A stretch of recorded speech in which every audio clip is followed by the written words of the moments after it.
It's interesting how, as Nintendo becomes more and more popular and successful, how the giant PC gaming grift just is slowly collapsing. Okay, emulation is becoming criminalized. Nintendo's going after old emulators, and new emulators aren't being developed.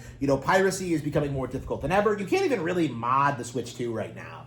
Okay, so there's no getting around Nintendo's copyright protection. The most reasonable estimates of how long it's going to take to crack the Switch 2, it's saying like 10 years, okay? So 10 years of this thing being on the market, being completely uncracked, people just running wild, trying to get this thing out there. But I think this is going to set the template for what things are going to be like going forward. Okay, is that Nintendo is going to have their hardware on lock. Pirates will desperately try to crack it. And by the time it's cracked, the next hardware will be on the way, and the console itself will already be well established. So essentially, the piracy community is just kind of collapsing, okay? There is no day-and-date piracy. There is no day-and-date PC version. There is no, day-and-date just stealing games for free. No, you either buy a Nintendo console and a copy of the game, or you just don't play it. And the simple fact of the matter is, this is by itself going to destroy the entire PC master race. Because what you're seeing now is that people are putting thousands of dollars down on PCs, downloading Steam, and then kind of realizing that they're getting mogged by Tamagotchi. Okay? Because people tried to make Crimson Desert into a thing. People tried to say Crimson Desert was the big new IP this year, that Pragmata was the big new IP this year, that Expedition 33 was the best game this year. Tamagotchi Life mogged all of that, probably combined, honestly. I think Tamagotchi is going to outsell Expedition very handedly, very quickly. It's going to outsell everything else, Crimson Desert, and it's going to be a huge hit. And that's not even a Switch 2 exclusive. That's a Switch 1 game. So, again, that's going to be the trend we see going forward, is that games like Tamagotchi are going to come out. They're going to do huge numbers, and the very few pirated copies are going to be negligible, right? And that's for a game on a last-generation platform. What we're going to see going forward is that we're going to see Switch 2 editions come out, be completely unemulatable, just not work on any form of piracy software at all, and just slowly just choking out the industry. There's so much coming out all the time that it simply will not be possible for the pirates to stay on top of everything. They probably can't even get Star Fox Zero functioning properly. Okay, it's just not really doable for them. Again, you have to go through all these hoops. You have to jump through all these barriers, and for what? If you just bought the game and the hardware, you could keep it forever.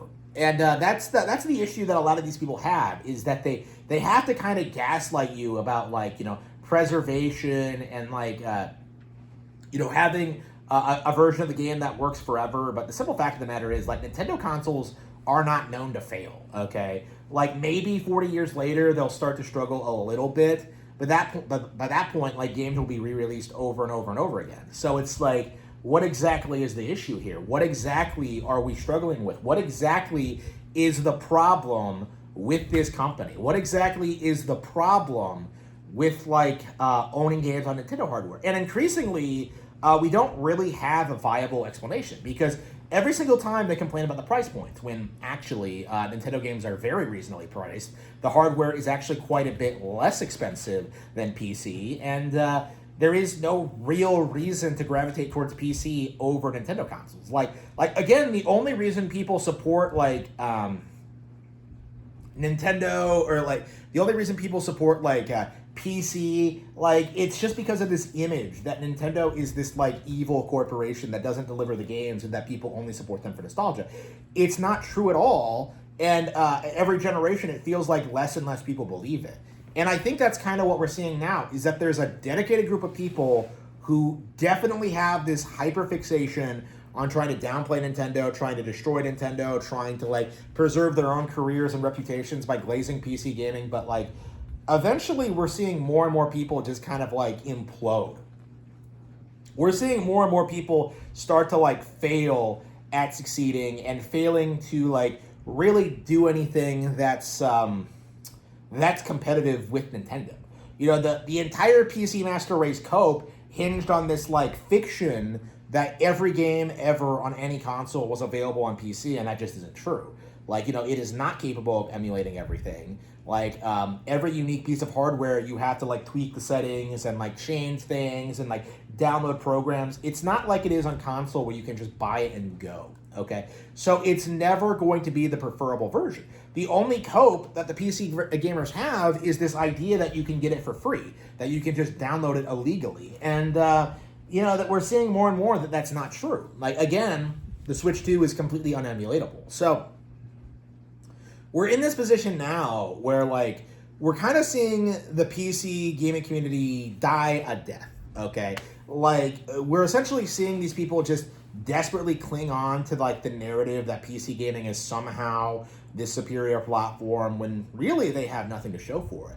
Like, they don't play that many games, they don't know all that much about them, and they certainly don't know anything about the Nintendo games that are coming out. And the trend I've been noticing is that all of these people just write the games off, like they just refuse to talk about them at all or take them seriously. And what ends up happening when they do that is that the people who do play the games know a lot more about them and are able to refute all the accusations against them.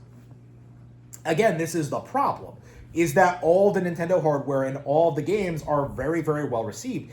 And it's getting harder and harder and harder and harder and harder and harder and harder to damage control or downplay it. Like, that is the reality of what we're seeing. That is the problem that we're seeing out of this community, is that, like, the Nintendo hate grift cannot survive in an industry where, like, the actual players don't respect them or take them seriously.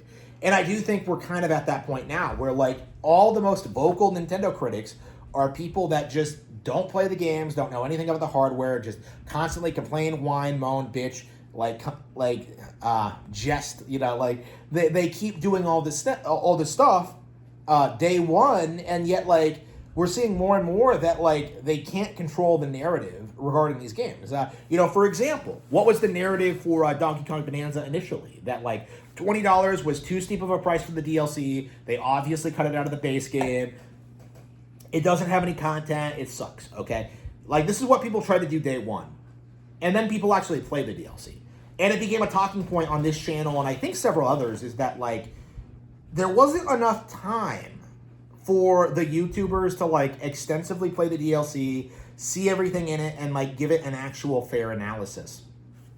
You know, like, they didn't take the time to actually play the DLC before they made their videos and, like, produced their clickbait. And a lot of fans of Bonanza, you know, myself included, like, this was a major point that we emphasized, is that, like, it wasn't possible for these YouTubers who have played the game. Like, they had no idea what they were talking about. And this is kind of like the driving force behind my channel now, is that, like, this is becoming more and more apparent to me, is that, like, the vast majority of, like, the negative Nintendo influencers, you know, the Nintendo haters, the grifters, like, they don't actually play the games. And if they don't actually play the games, why exactly should we listen to them? And the entire cope from them is that, like, well, I have to be interested in the game, I have to want to play it, I can't just play things I'm not interested in. And, like, the problem with that is when they say that about every single thing that comes out. You know, like, it's remarkable how long it took someone like Arlo to, like, produce a movie review for Super Mario Galaxy. Like, I did mine, like, a day in, okay?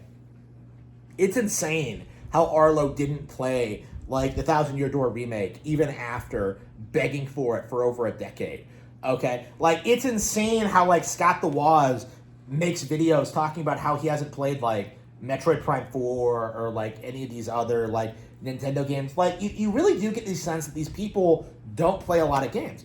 And so, if that's true, why exactly should we ever listen to them?